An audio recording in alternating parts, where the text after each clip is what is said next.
Hey Gearfacts friends, today I was going to bring you a review of the Rollei Seaboard and one of the associated blocks, but I couldn't get it to talk to my computer. And that has inspired me, after hours of frustration, to talk to you about why I would always choose hardware over software.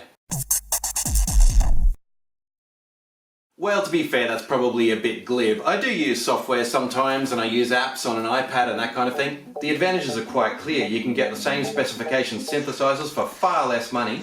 Software is very flexible when it's working right. If there is any hardware involved, it's usually very small and simple. And many would argue that it just sounds better, and I'll get to that point right at the very end. Just to get some perspective first though, I'll talk about the advantages of hardware. It's all self-contained. You switch it on and it delivers everything that it says it will.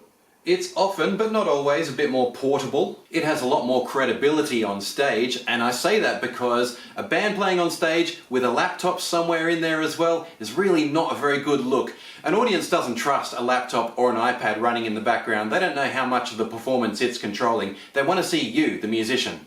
But the final, and I think most important point, is that it works every time. You just switch it on, you've got no registration, no drivers, and as I said before, it gives you everything it promises, without any confusion or tedious setup processes. So the advantages are pretty even, really, although it is true that software is more flexible when it's going, and often it does sound better. Some of the new apps and software are just incredible.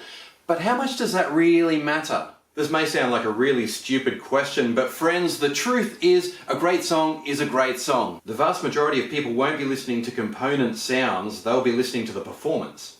And I'm not saying that lively beats and fat sounds don't have any value. Sure, they do, but don't agonize over them too much because, as I said before, people want to see you and your performance, listen to your music. And if you're bogged down in layers of registration and resolving conflicts between different hardwares and setting up drivers, things like that, you're not having a good time. And if you're not having a good time making your music, then the chances are you're not being your musical best. Remember, there are millions of people making music out there and there are a lot of ways to publish it, so it's very hard to get attention. Focus on what you love, what you enjoy, and if setting up your computer with hardware and software is giving you a headache, just don't do it. Hardware is getting cheaper than ever now. I got this Triton synth for well under $300 US, and it is brilliant even though it's 20 years old. So buy whatever musical system makes you smile when you're testing it out. This is what will lead you to be your musical best.